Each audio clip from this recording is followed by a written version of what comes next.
So yeah, we're live. So We're live. yeah, welcome to Sacred Business Stories. This is our weekly Substack live where really we just have an honest conversation about what it looks like to build a business that aligns with your deepest truth. And today we are honored to be joined by Jo Barnes, who I think has a fascinating story. We're going to let her tell you more about it. But kind of the highlights, she took her daughter and a laptop ultimately across 45 countries. In that time, she built multiple successful businesses. And now she's here helping midlife entrepreneurs who really want to create income through her 50 plus nomad club. And so I love her motto. It's adventure never retires. So welcome, Jo. It's great to have you. Thank you so much. It's great to be here. I'm very excited. I just want to say this is my first live on Substack and I'm really excited about it. This whole thing, this is going to change everything. You're going to start seeing me live all over the place after this. I love that. I love that it's inspiring you. And I just like to begin like those calls, actually like reminding ourselves and reminding our people here listening to us, like why we created Sacred Business Stories. And it's purely for inspiration. Like when we see people creating like cool stuff around the world, that we can see that, their business is a combination of all of who they are, their challenges, their experiences, their certifications, their diplomas, and then they found a way to serve the world from that space. We like to bring here and see like what was the head, like what was the behind the scenes. And I invited Jo, and I was very excited just seeing her all over the world. I think the first picture I saw, you were like in Morocco somewhere, Marrakesh, like at that big plaza, and I'm like, oh, I love that. And then I see like helping 50 plus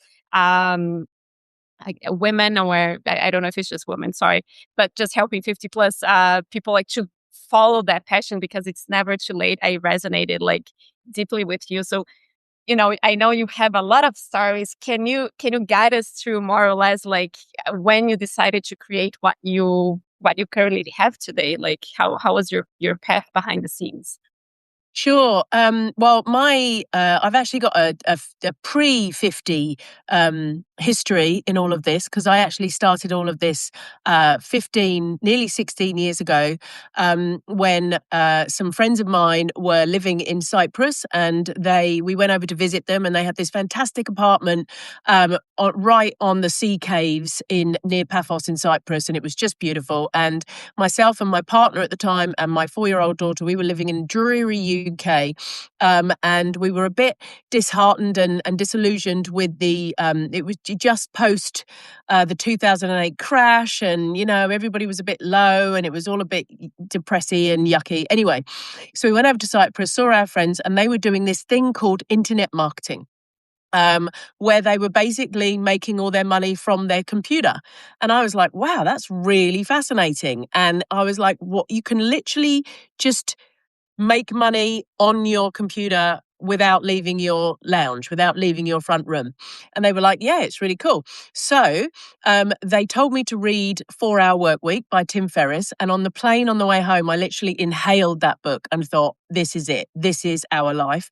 And then later on that year, I actually went to see same friends speaking at a conference in London. And they said that they were going to be going traveling, and that they needed somebody to go and house sit their apartment in Cyprus. And I phoned my partner and said, we've got to go. We've got to dump everything. Let's just go. And we sold everything we owned. We both had like little businesses on the side at the time. But we basically dumped everything. We sold everything we owned. We scooped up my 4-year-old. We jumped on a plane to Cyprus, and we haven't really looked back since. And that was 2010. And I started online, this internet marketing thing. And back in the day, I was doing the whole shebang. I don't know if anybody on this call remember people like Frank Kern and Ryan Dice and Jeff Walker and all the OGs. And I was following all of these guys and doing all this stuff, JV swaps, and I was on Warrior Forum and, all this sort of stuff. And I had my first 6-figure launch within the first year of being online. And then it just grew from there. And I've done sort of every online business model that you can think of, I've pretty much done over the years. And I've had some great successes and I've had some great failures. And then we sold a business in 2020, just giving a real brief thing here, and we can delve into it. But we sold a very successful e-commerce business in 2020. I had a little bit of a wobble. What am I going to do now, sort of thing. And then I turned 50. and my daughter was still at school, and I knew that I really, really wanted to travel. We were living in Thailand at the time, so we ended up raising my daughter in Thailand, and we were doing, sort of intermittent, almost semi nomadic travel. And I knew I wanted to full-time travel, and so I decided as soon as my daughter got to college age, we would do full-time nomadism. That was it. And then talking about going from the heart, I realized as I sort of got into 50, 51, 52, I just thought, you know what? Life is for living. Life is absolutely for living. And the way the world kind of sees, I think, particularly women, I don't know, guys, you may tell me I'm wrong here, but certainly we just start to become a bit more invisible as we get older. And we go through the menopause and our brain gets foggy and other things happen and we start to lose a bit of confidence and all that sort of stuff. And I just thought, no, I need to get out there. I want to be a full-time nomad. I don't want to shrink into retirement. I'm going to spend the next 30, 40 years of my life writing books and traveling and inspiring people and building more businesses and all that sort of stuff. And hence the 50 Plus Nomad Club on Substack. That's kind of how that was born. That's really awesome. Where are you right now? I'm currently in London. So we came back to London to see my daughter over Christmas because she's now in college here in London. So I'm currently house sitting. That is not my guitar. We're currently house sitting a beautiful little Shih Tzu called Nala here in London. And I'm here for another just under 2 weeks. And then I've got my backpack behind me that I'm trying to get down to 9 kilos because I don't want to travel with more than 9 kilos on my back. And literally the week after next, I leave for Rio in Brazil. And my sister and I are going to the carnival there. And then she will fly home. My husband will join me later in February. And then we are basically backpacking through Brazil. And we're going to go up to the Amazon, a place called Manaus. And then we're going to fly into Bogota. And then we're going to travel up through Colombia. And then we're going to go and do a bit of Central America into Mexico. And then we're going to go up to Canada. And we're basically not coming home. I love it. I don't know if you know, but we are actually based in Brazil. And I just went to your Substack and then I saw that you created your ChatGPT image in the Carnival Reel. I'm like, that's so cool. Like, we are like close to Sao Paulo, but I'm like, I didn't know you were coming here. So that's awesome.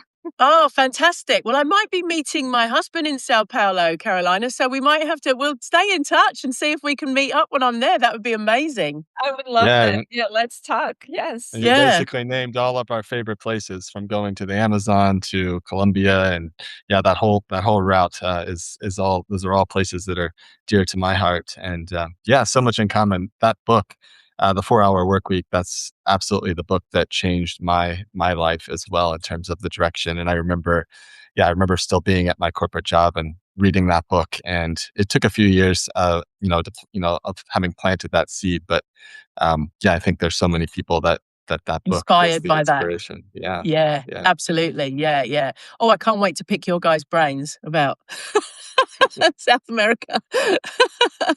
Yeah, Yeah. like one thing that I love about your energy, and I've been following you on Substack, is this sense of like aliveness and passion towards life, and like like it's not that I'm getting older and things are like going down the hill. Like I feel that you live this life that the older you get, like more exciting life becomes. And how do you feed yourself with that? Like I have a mentor for myself that I keep changing, but it's like the older I get, the wiser I become, like the more abundant, so, and I keep feeding myself that like I'm not going down the hill and it's just keeping getting better and better. But how do you feed your energy? Because I feel sometimes like a lot of people, like when they're like reaching 50, 60, 70, like it's almost like, oh, now it's done. Now it's too late, or I don't have time. Like, what is your mindset to keep that energy so alive in you? Do you know what? I'll be honest with you. I think traveling keeps you really young. I really do. I think going to new places, experiencing new things, moving out of your comfort zone, Literally talking about Morocco, I haven't done a lot of solo travel. I have a husband and we do a lot of travel together. I do a lot of travel with my sister as well. So I haven't done a massive amount of solo travel. And so Morocco was a step out of my comfort zone because I went and did Morocco on my own. I went 3 weeks through Italy with my sister. We went and did southern Italy, and then I went up to Rome on my own. But I'm very comfortable in Rome. It's one of my favorite cities in the world. So Morocco was a bit of a step out of my comfort zone. Hadn't been there before, and I was going on my own, and I was a bit nervous. And so what I actually did is I booked a tour. I booked like a 8-day group tour, which was the best thing I could have done. I loved it. I loved the tour guide. I loved the tour of Morocco. I got to see so much without having to worry about anything. They organized everything. I didn't have to worry about my safety or anything like that. Everything was organized. So what a wonderful way to be able to dip your toe into experiencing a new country. By the way, any solo travelers watching, just do a little tour. It doesn't mean anything. It doesn't mean that you're not brave or anything like that. It's just a great way for you to dip your toe in and get comfortable, because by the end of that tour, I'm wandering around Marrakesh on my own for 5 days and I'm feeling great because Morocco is a fantastic country. But I found that I was so energized by that whole experience. I mean, really massively energized. I was stood one morning overlooking, I was in a place called the Bullman. There's no way I'm going to pronounce this right, by the way, and somebody's going to go, that's terrible. But it was called the Bullman Dadis or something like that. It was en route to the Sahara. And I'd stayed in this little cave room overnight. And I woke up really early in the morning because they said, watch the sunrise. It's spectacular. And I'm walking around this place and I can see the sunrise and I'm thinking, I don't know what they're talking about. It's spectacular. It's kind of over there. You can hardly see it. And I walk back to where my room is, and all of a sudden I realize it's the reflection of the sunrise on the mountains and everything. And they're orange and pink and yellow. And I'm stood there. It's like, I don't know, 6:00, 6:30 in the morning.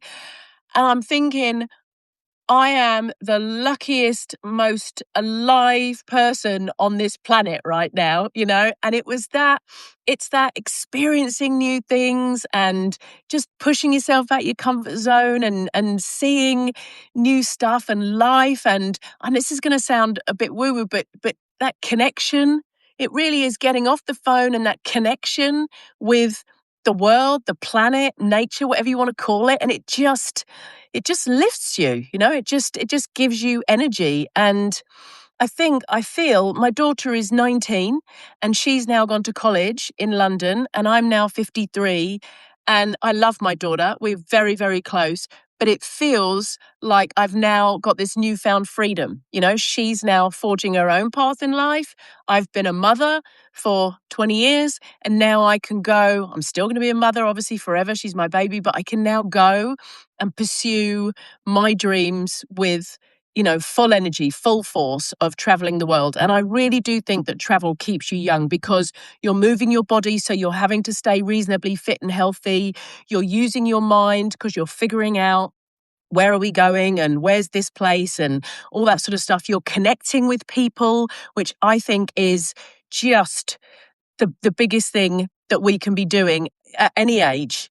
Is connecting with people. I think that's one of the biggest issues we have in our world today, is that we are so caught up behind our screens that we're not connecting with people. And I bet I challenge anybody to say where they've gone somewhere and connected with a group of people to not then come out and say, wow, I'm really energized by that, because that's what connection is all about, right? You meet people, you chat, you talk. I will come off this call feeling super energized, sitting here chatting with you guys, because we're connecting and we're talking. And I know we're behind a screen, but that connection with people, I think, is really big. So yeah, that was a very long answer, but that's what keeps me energized and young. I think that traveling and meeting people and moving out your comfort zone. Mm-hmm. Yeah, thank you for sharing all that. And again, I'll echo that. These conversations are literally our favorite thing to do every week. It's so fun to get out and just connect and hear other people's stories. And so, yeah, I'm excited to see what you do if you continue to play with this format. But one of the things I wanted to ask you about is, and I'd be curious to the perspective, not only for yourself, but also for your clients and the people that you serve. Like, one of the things that we want to convey to our audience is that it's perfectly normal to have fear and resistance come up. And especially so when you're moving forward with something that's particularly meaningful or it's close to your heart. And I'd love to hear from you. In your personal experience, maybe I don't know how it was for you early on in your process, but where's an area that's kind of come up in your entrepreneurial journey, and how have you worked with that or continue to work with it? I feel like we all have moments where it comes up, to keep yourself moving forward in a positive way. I think that's a great question. Thanks for asking it, because I think it's really important. Everybody always looks at you, especially somebody like me who's an extrovert and just seems completely confident all the time. And they think, wow, if I had that amount of confidence, then I'd probably be able to do what she does too. But actually, fear shows up on a daily basis. I mean, it really does. And more recently, it's shown up with me in my ego. I was actually chatting to my husband about it the other day, and I was saying to him, for somebody who is so self-deprecating, which I am a lot of the time. Oh God, why couldn't I get that right? Or, oh no, I hate what I look like on video, or all those sort of things. I said to him, for somebody who's is as self-deprecating as I am, I can't believe what an ego I've got, because more recently, I'm like, oh, I can't look like a beginner again. I've been doing this for 15 years, and all of a sudden I'm learning some new tools. I'm on Substack. I'm trying to get my head around Substack. I'm trying to figure out how do you increase your paid subscribers, or how do you sell products on Substack? It's a different world out there now. There's a lot more noise. There's a lot more rubbish on your feed, all that sort of stuff. And I feel over the last sort of year that I've been starting again. I mean, I've got my e-commerce business as well that I've started, and again, Amazon has changed since we grew our Amazon business. So I kind of feel over the last few months I've been starting again, and my ego is saying to me, you need to be the expert. You have to go out there and say that you're the expert, because you've been doing this for 15 years. And it's been really holding me back, just actually coming on to video or whatever and saying, do you know what? I don't know how to do that. And I'm learning, and I'm going to show you what I'm doing as I'm learning. And that's been a real, I suppose fear is that maybe fear is too strong, but it's been a real barrier for me to be completely transparent and honest. Does that make sense? That I'm kind of Yeah, starting. Yeah. it's Um, it's yeah, I was just please, gonna Phil. say it totally makes sense, and we see this so often, especially, and this is our experience with our clients as well, like, people that have had some sort of expertise, or, they're at the top of their game, and, high performance people, and then when they shift, it's like they kind of have this expectation that, everything's gonna transfer over, and then it turns out, like you said, whether it's learning a new platform, learning a new skill, you're kind of playing a new game, yeah, and I love your awareness around that, because there is this kind of for humility, and just to, and Kelly actually wrote an essay about this, I guess it was last week, around kind of building in public, and just this idea of being the adventurer, and how it's okay just to be like, hey, here I am, I'm figuring this out, and I'd love to invite you into my world, to figure it out too. Do you want to kind of walk this path? And I think that's I just think that's such a beautiful way of showing up in places like Substack. So And how about you guys? I mean, starting Sacred Business Flow and doing these lives. I'm guessing you had to move through some fear as well in starting all of this. yeah, I mean, I'll speak for myself, and then Carolina can definitely jump in. I've been doing like you, I've been doing some form of online business, online consulting for over 10 years. And it was about 2.5 years ago when we decided to start Sacred Business Flow. And it felt like a calling. It was something that was coming from a deeper place than just like, hey, I want to figure out how to make more money again. And at the time, I was already doing quite well. I was working as like a fractional CMO, but it was like this clear decision of like, hey, this is where we want to go. And if we're going to do it right, we have to let these old identities die. We have to put these things aside and really go all in on this. And Oh. that was really scary. And there was a lot of other change happening in my life at that moment as well.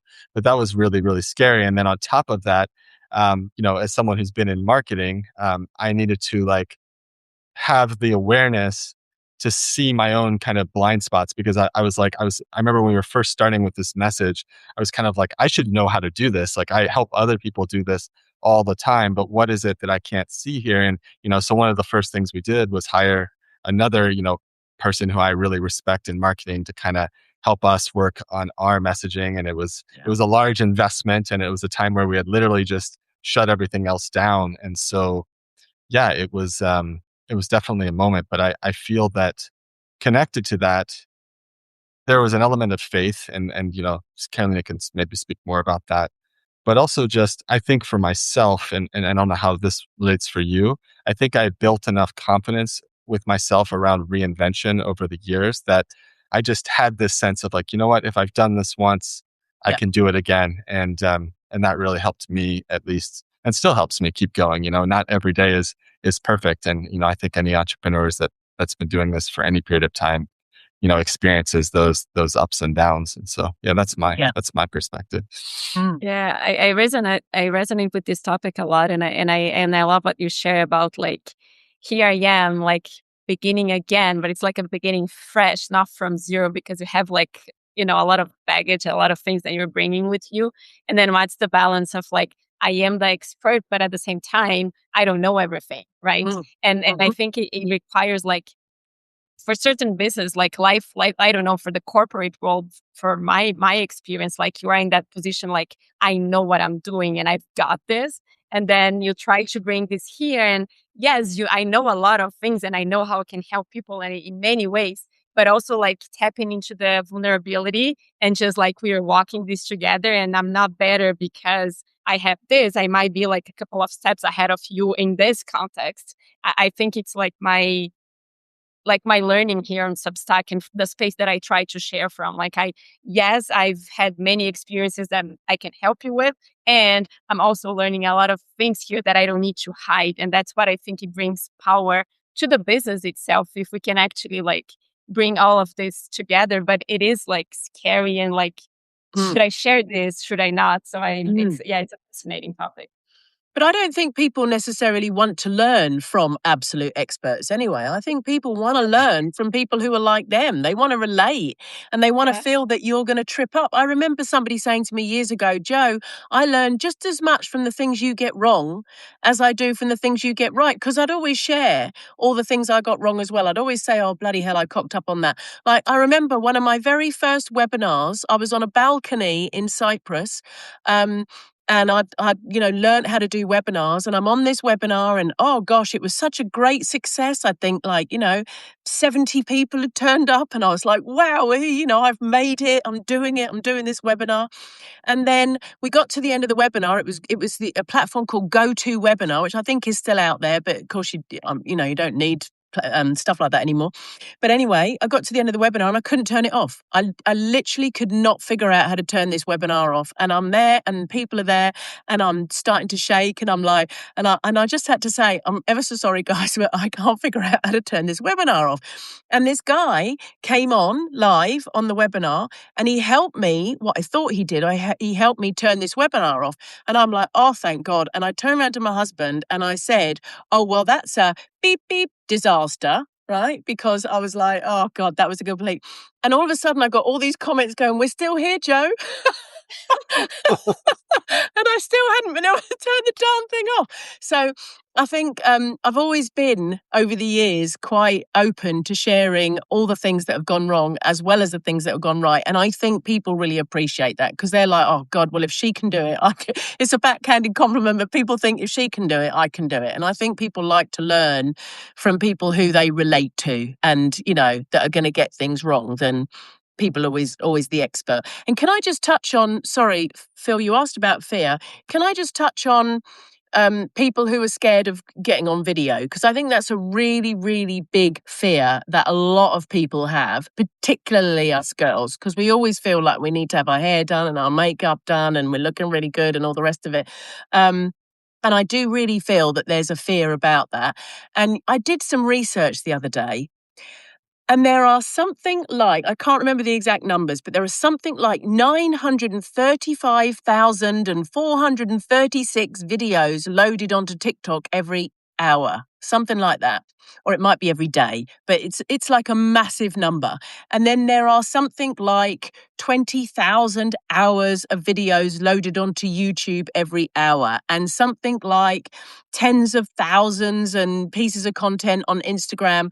And I just wanted to say that for anybody who is a bit nervous about going on video, I can promise you nobody's watching because there is just so much content being loaded every day. I was watching my daughter the other day just scrolling, and it's literally that. It's 2 seconds, 2 seconds, 2 seconds. And, I realize that there's some people on this now watching us, and you may think, well, hold on a second, Joe, I'm watching you right now, and I've been on here for at least 5 minutes. And I get that. But, most of the time when you get on a video, especially when you start, nobody's watching. They're going to see you. You might be interesting, you might not, and then they're going to flick, and then gradually, as you get better at it, you're going to get better with your hooks and better with your content. And so a few more people are going to come and watch you. But by then you're going to have a little bit of confidence, and then you're going to get even better. And that's when you're going to get more people, and you're going to be even more content. And it goes like that. So those first videos you do, nobody's watching. Nobody cares. It doesn't matter. Just do it. And that's a little note to self as well, because as I've got older, I used to be on video all the time, but as I've got older, I'm like, oh God, I'm old, and I've got wrinkles, and I've got jowls. I don't want anybody to really know how old I am. And but it doesn't matter, because nobody really cares. Yeah, maybe Phil can share, because I think for us, we actually decided to do the Sacred Business Stories as well for the inspiration and all of that, because I truly believe that when you see people doing cool things and then you see oh yes, they had to walk the path. It's not like an overnight success. They've been doing this for years. But one of the reasons why was actually we need to move through resistance. I was never a social media person. I'm never oh yeah, I love being on camera.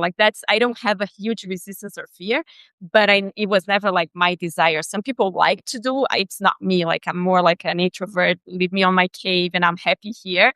And maybe Phil can share his story because he has a lot more resistance. But then as we come here, we start inviting people, it's it becomes fun. And then you ended up doing it for yourself. And then now we have people commenting and, and I just love that and really watching it. But at the beginning, it's just an exercise for yourself to let your ego go that it doesn't matter. Just go. Yep. Yeah. Yep. Yeah, and Yeah, Stephen Pressfield talks about it. Sorry, Phil. Stephen Pressfield talks about it in The Art of War, the book, The Art of War. He talks about resistance, and he says that you're going to get resistance whenever you're about to do something important. Sorry, Phil. Didn't mean to cut you off. No, and then that's it's funny. I'm not in the place I'm usually sitting when we're doing these interviews, but that's literally one of my favorite books that I keep right next to my desk. And yeah, just to kind of touch on what Carolina said, yeah, for me, my entire life, I've had a very large fear of public speaking, and I'm also the introvert. This is not, well, I shouldn't say that, because now, like Karen said, I love this. We do these 1 or 2 times a week, and I can literally just hop on with 2 seconds notice, not even really knowing what we're going to talk about, and it's all good to go. But the first time I did this, it was yeah, it was I could feel that, that fire coming up in my chest and in my heart space here. And it was extremely, extremely uncomfortable. And I say this sometimes on these interviews, sometimes I still feel that. It's just that my relationship with it has changed, and kind of related to that book. It's now that when I feel that, there's kind of this leaning in. I'm like, oh, there's that feeling again. Here we go. This is where we need to take it. And, that's translated into so many aspects of how I feel we run our business and encourage others to do the same. So yeah, we're definitely on the same page there. Yeah, it's great. I love it. Do you know, the other day, actually, I was doing a deep dive. There's a guy called Simon Squibb. Have you heard of Simon Squibb? Okay, I just came across him. He's an English fella, and I came across him on Facebook. I'm not sure what I was looking for. And he walks around. My husband suggested, because I got these new travel challenge cards that I've just launched on Amazon, and my husband suggested, let's go onto the streets of London and let's take these cards out and let's go and ask people to scratch off and do a challenge, right? And that's so far out of my comfort zone, it's not even true. I said to him, I'm not going to walk around the streets of London and just ask random strangers to scratch off a card and do these travel challenges. I was like, I'm not going to do that. And I happened to, it's almost like the universe speaks to you. I happened to come across this guy who's walking around the streets of England. I'm not sure where he is. And he's asking people, do they want his book? And he's launched this new book called What is Your Dream or something. And I haven't read it. But he's so confident, and he's out there and he's saying to people, do you want my book? book? Do you want to read my book? And he's like, would you rather my book or would you rather £10,000, to help you with your business or whatever? And most people choose the book and blah, blah, blah. Anyway, go and check him out. He's pretty good. And now I see his book advertised under all the tube stations here and everything. So he's obviously massively promoting his book. But interestingly, I decided to do a bit of a deep dive into who this guy was. And I found his videos from when he started, and they were terrible. And I mean, absolutely terrible. I found them from maybe 4 or 5 years ago, and he was doing these 2-minute videos in the morning on his way to work, and he was falling over his words, and he was talking about really boring stuff. And, it was just, but he did them consistently. He did these 2-minute videos every single day for 2 years, 3 years. And now people are finding out who he is, and nobody saw those first videos. Nobody saw him practicing. They can go back and look now, but nobody saw all that early stuff because they were terrible and nobody was interested. But they're seeing him now, and now he's great. He's confident and he's brilliant and he's out there, and now everybody is going to go and find him and see who he is. So, yeah, just wanted to end that conversation with that little example there as well. So and it's perfect to illustrate, because I almost feel that, like, because you shared this about this guy, I want to go and see who he is, because like it's someone that you're like, that's the path, like behind the scenes, right? Like you have to start somewhere, and the somewhere is always now, because there's always an excuse to, like, I need more this, I need more that. And at one point you're like, I got to start with what I have. And if it's awful, it's awful. But, as I do, I'm sure it's going to get better. Thanks for sharing this. Who said about the one of my favorite quotes, and I always forget her name. Maybe somebody in the comments can tell us. But she says, "Oh God, I'm so sorry, I forget her name." But she says, "If you are willing to be a bad artist, one day you will be a good artist, perhaps even a brilliant artist." I can't remember the exact quote. I'm sorry, it's my old brain, my addled brain. But it's just such a fantastic Julie quote. Cameron from the Artist Way. No, No, because I read this somewhere, and I'm really like, if you want to be a good artist, you have to start being a bad one. Yeah, exactly. I don't think it is Julia Cameron, but it's somebody like that. But that's basically what she's saying. You have to be willing to be bad, and then by being bad, you're going to get good. Yes, yeah. Francis is just sharing here with us. I've literally been avoiding to do a video for my product with plenty of excuses. Yeah, we all have them, Francis. Yeah. I challenge you to make a video today. I challenge you just to get on and do a 2-minute video today. Yeah, do it and share it with us. That's my challenge. Yeah. And Substack's so friendly too. And that's one of the things I love about this platform. The vibe is so different here than any of we had talked to so many people who are burned out on TikTok or Instagram or any of those things. And yeah, I just feel like the support that you get from the broader community on Substack, if you're gonna go for it, Francis, there's no better place to do it than here. But Jill, I wanted to ask you, kind of shifting, and it'd be an interesting perspective because you've built this over years. You've built a very nice kind of audience and community online, but then you've also shared how you're kind of constantly moving around the world and just describing, the adventure you have coming. And so I'm curious, like, something I feel that oftentimes people struggle with is how to build these meaningful, authentic connections as they're sharing their message powerfully. And yeah, I'd love to hear a little bit more about how you approach connection and what advice you might give to someone who's trying to share what they have to offer more consistently. Sure.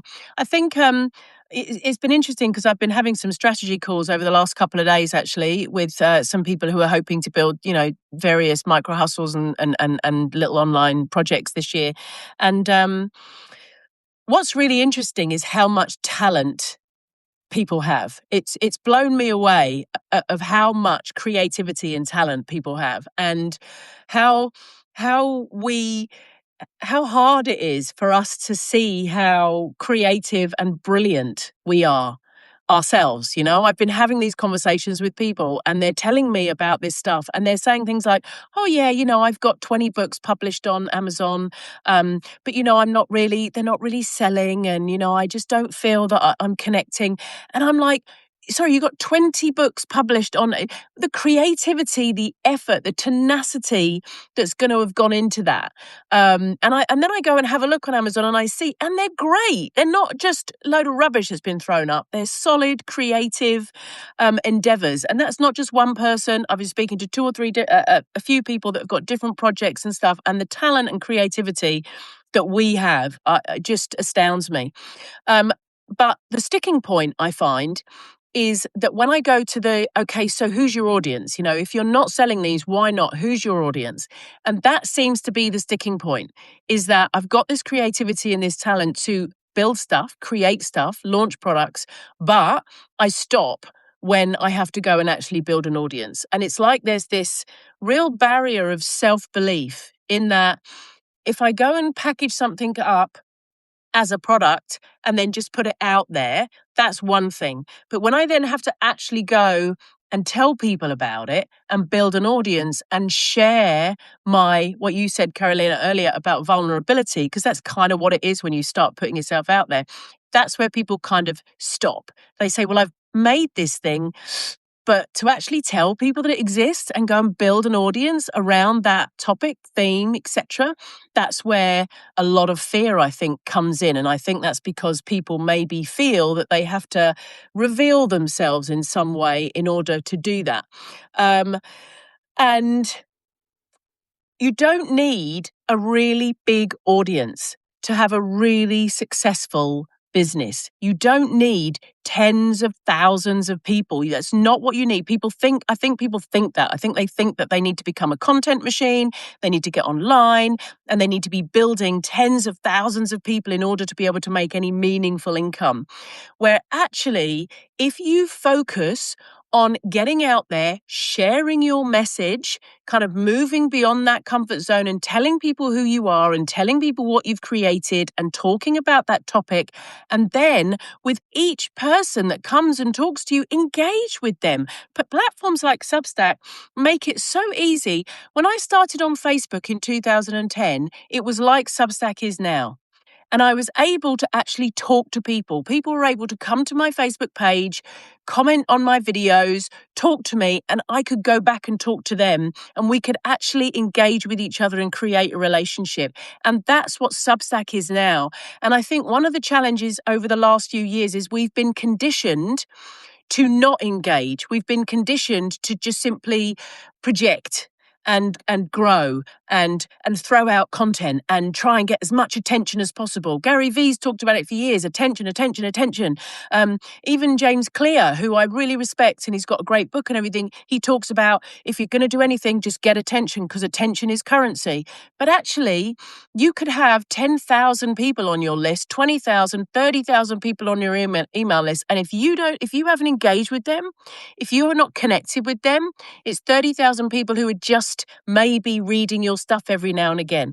So 100, 200, 300 people that you've actually talked to, engaged with, responded to, connected with is so much more valuable than 10,000 people who you never speak to and who just occasionally watch a video. And it's so easy, exactly right here now, jumping on the comments and chatting with the people who've been kind enough to comment with us. Just having a chat with them, saying, hi, thank you for joining, or, responding to their questions. Just being human, but online, right? That's all it is. It's just being human and talking to people, but online. And the difficulty, I think, is that platforms like Instagram and TikTok and everything have made that more difficult because they just seem to be these content farms.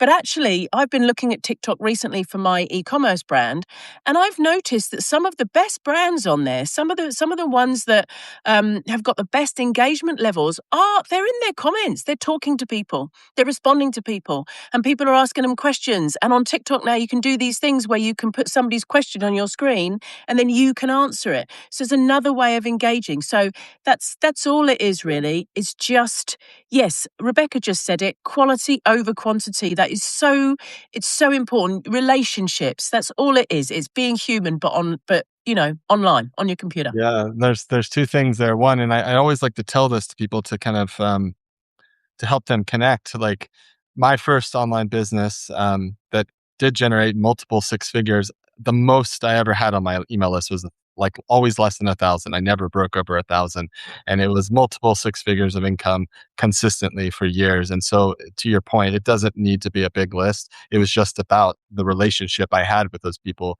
was very strong, and it was very clear why we were in that relationship. And then the other thing you touched on there, which I love, which is the being human. So often I'll hear or I'll talk with folks who are kind of struggling with kind of getting traction with their audience, and they're putting stuff out there. And one of the things I'll say to them is like, I'll notice that like they're putting stuff out there and they're like, well, why is it not coming back to me? And then I'll see that they're not responding to their comments. And I'm like, this is a relationship. Like, this is almost like rule number one. If someone takes the time to it's kind of like if we were standing like and I waved at you from across the street and you just kind of like turned your head and kept moving or started talking to someone else. And I think this kind of goes past people sometimes that, that's all this really is. And just a very, very simple acknowledgement goes a really, really long way and can really get the process moving in terms of starting to build those relationships. And then Substack makes it so easy because it just works differently with the algorithms compared to some of those other platforms. But yeah, All, totally. all the people that are currently out there thinking, oh gosh, what amazing note should I post today? What incredible, insightful advice can I give that's going to make people want to come and subscribe and love my stuff? If you just spend the next 30 days going out, finding other people that you really resonate with, commenting on their notes, restacking notes you find really interesting, sharing posts that you find interesting, commenting on posts that you find interesting, and not even posting your own insightful note just for 30 days, I challenge you to go and try that and see how many subscribers you start to get then. See how many people want to come and find you and talk to you. And don't you, whatever you do, please, I mean, I'm a massive AI fan. I'm just going to put that out there. I think it shortens so many tasks. I think it really helps brainstorm. I think I'm loving it. But whatever you do, don't use it to respond to comments. Don't feed in somebody's thing, because I get that sometimes, and you can tell it a mile off, right? You can see it a mile off. Don't do it. But, just go for 30 days rather than thinking, what advice can I give, or what amazing insights can I post on my notes? Just go and engage. Go and find other people. Go and comment on other people's stuff. Go and share their things. Go and restack with notes. Go and find some really cool stuff, restack with a note and add your comment to it. Say why it connected with you, why it resonated, why it's important. And I'm telling you, if you did that, a couple of times a day for the next 30 days, you would start to increase that engagement and that relationship building, without a shadow of a doubt. Hmm. Yeah, that's great advice. And you've given a lot of great tactical advice in a sense already. But the last question I had for you was, I'm just curious, and I don't know if you're doing things, and it sounds like you're in other platforms other than Substack. We've talked a lot about Substack because here we are, but we love to leave people with like, what's something you've been doing lately in your business, kind of tactical, practical, that maybe you're not hearing a whole lot of people talk about, or but that's really kind of getting a good result for you, maybe since the start of the year or in the last couple months. Sure. Gosh, that's a good question. So I've been really like drowning in my own brand new e-commerce launch, to be honest with you, for the last for the last month, because I launched an extremely giftable product in January because I missed Black Friday and then I missed Christmas with my suppliers. So I've kind of been knee deep in that. But something that I've always done, I've always been a Facebook girl. I mean, I started on Facebook. It built my business for me back in 2010. And I was actually chatting with a lady as well who loves Facebook. And between the two of us, we have both agreed that sharing your Substack posts on Facebook actually does increase the traffic over to your Substack post. So if you have a Facebook page, I mean, I wouldn't advise going and setting up a Facebook page just for this, but I see a lot of people in the notes saying, that's it, I've abandoned social media, I'm only on Substack, I'm not doing anything else. And that's absolutely fine. But if you actually already have an audience somewhere else, You don't have to go and create new content for that thing anymore if you really want to go all in on Substack. But there's no reason that you can't share what you're doing on Substack on that platform. And Substack gives you some really cool tools to do that as well. It gives you images that you can take. It does little videos of your posts, all that sort of stuff. I mean, doing a little live like this, you can take this and you can go and stick it on Facebook or Instagram or wherever you are. And it's just another channel to kind of bring people over to your Substack. But I would just advise, have one goal. Only have one goal. So my goal isn't to grow my Facebook page. Yeah. My goal is to increase my Substack subscribers, to increase my Substack audience, to grow my relationship with people on Substack. That's my goal. So Facebook for me feeds that goal. Yes, I do some travel posts and stuff on there as well because, I want to share my travels as my brand, the 50 plus nomad. But my goal is how many people can I bring over to my ecosphere inside of Substack? That's my goal. And that's what I'm using it for. So pick your goal and then see how. I think one of the challenges is people have multiple goals. They're like, right, I need to grow my followers on Instagram. I need to grow my subscribers on Substack. I need to build my YouTube channel. And all of a sudden, you're diversifying so much that you really don't get anywhere, and you become overwhelmed. I get really overwhelmed. So there's nothing wrong with having another platform, but I would have just one goal, pick one goal and make sure everything else feeds into that one goal.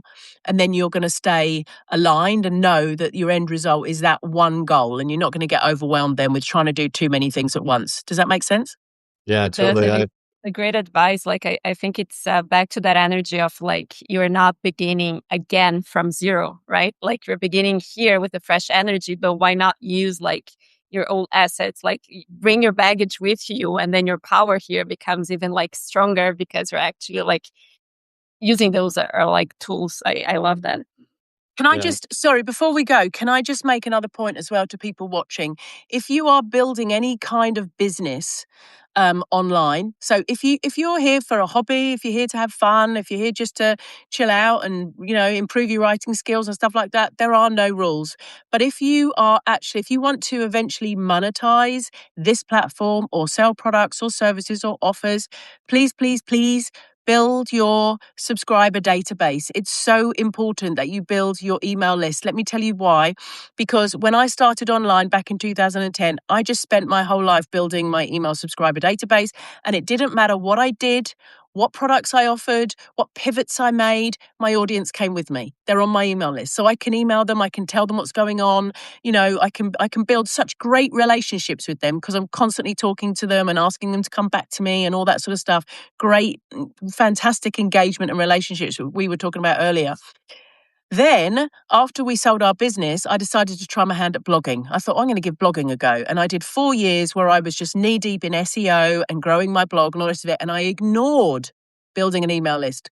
Didn't bother, didn't care. I was going to do the whole SEO thing and I was going to build this fantastic niche blog. And I got it grew. I was over 100,000 hits a month. I was doing 5 figures a month. It was going well. I was happy. And then the Google Helpful Content update hit at the end of 2023, wiped me and tens of thousands of blogs off the face of the planet. And all of a sudden, I had no audience. I'd done all this work for 4 years and I'd forgotten my own golden rule, by the way, and I had zero audience. So when I then came on Substack last year, I was starting all over again, building my audience. So build your audience. It's so important. I don't mean followers and likes. I mean people who actually subscribe to you. And this is why Substack is such a great platform because it does it all for you. It's all inbuilt. That whole engagement and social media and email database building, it's just so important because Substack, like Facebook, like all the other platforms, one day won't be as wonderful as it currently is because it's just the way things go. And all the marketers are going to descend upon it and and they already are, and it's going to change and it's just not going to be as wonderful as it is. And it doesn't matter what you do over the next 10 years. If you have your email subscriber database who you talk to on a regular basis and you engage with and all that sort of stuff, they will come with you when you pivot or move or whatever you have to do. So please, whatever you do, if you are if your goal is to monetize your business, your goal is to build a business and monetize, please build that email database. It's so important. Yeah, that's like what's beautiful about Substack is that you have that built in, and every other platform you try to post a link to a piece of content and they ding you for it, and on Substack it's all integrated, right? And it's beautiful. The only Beautiful. the only thing I tell people is, and I'm with you. Like this, I've been through enough of these cycles enough to know that Substack hopefully will be with us for quite some time, but things do change. And so I do always encourage folks to back up their email list. So that's something I do every month. It's like, who knows, they're at the whims of economic needs and things like this. So yeah, backing up your email list. And then the last thing I wanted to touch on related to your Facebook comment, which I love, by the way, is that connecting that to the other piece around the human connection piece. One of the things I see people get in trouble with is they kind of start to do what you were describing there, but they get into that overwhelmed state where they're not clear on what their goal is, and they leave people hanging, right? So I always say, like, and that's why I always say, like, build one platform, like, get it right, get it to where you can manage it before you kind of start to do more. Because if you're going to, for example, start publishing on Facebook as well, and someone comments there and you leave them hanging, in my mind at least, that's worse than you not publishing them at all, right? Sure. Because Yeah. the likelihood that that person's gonna, if you're in some sort of a service-based business, the likelihood that they're going to become your client probably just plummeted, if you don't respond. So that's the only thing I see there. But I totally agree. And I see that. I've actually been, it's funny you said that because I have some old Facebook groups and things like this from over the years. And I've kind of been, rethinking that and being like, how can I leverage this for bringing more people to Substack? So yeah. Well, thank you so much for, all your generosity, all of Thank your you. tips, all of your practical advice. We'd love to just kind of close, obviously this is another thing. Substack makes it real easy. So anyone that's listening can easily find you. But for anyone who's listening, maybe on the replay, and they've been curious about anything that you've shared with us today, what would you suggest? Is there something you'd suggest they start with, checking out with your work? Just curious where you might direct folks. Oh, just come over to my Substack. Come over to club.the50plusnomad.com or just search for the 50 Plus Nomad on Substack and you'll see. I actually want to, can I say this? Can I stroke myself on the back, pat myself on the back? I actually just recently did a post, and again, the title escapes me, but it's something like how to make $2,600 a month in your first year on Substack. And I really love the post because what I did is I made up this fictional character called Jane, and I gave her a gardening niche, and I went through and I made it so real. Like, by month 3, she had 47 followers, and by month here, she had 89. And then she launched a $9 PDF. And I literally went through what 1 year in the life of Jane might look like on Substack.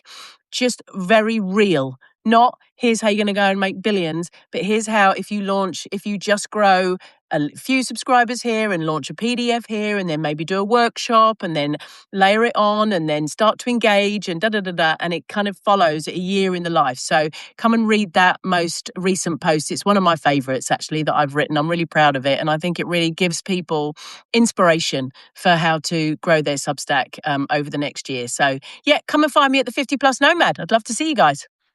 Cool. Awesome. Well, thank you so much again. And we do publish this as a recap. So we'll share that link with you as well when it's done, probably later today. And thank you all for those of you who were able to be with us here live. And yeah, it was a great Yeah. honor to have you, Joe. Thank you, Thank you so Joe. It was much. very nice to meeting you. I'll send you a message and maybe we'll see each other in person in Sao Paulo in the Definitely. next month or In so. Brazil. Woohoo, that would be amazing, wouldn't it? Can you imagine? All on Substack together going, hello. Yes. Thank you, guys. Thank you for inviting me. It's been great. It's been so nice to meet you. Thank you very Yeah. much. Thank You as you. well. Bye. Have a good Okay. night. Bye. Bye, everyone. Bye, guys. Bye. Bye. Thanks for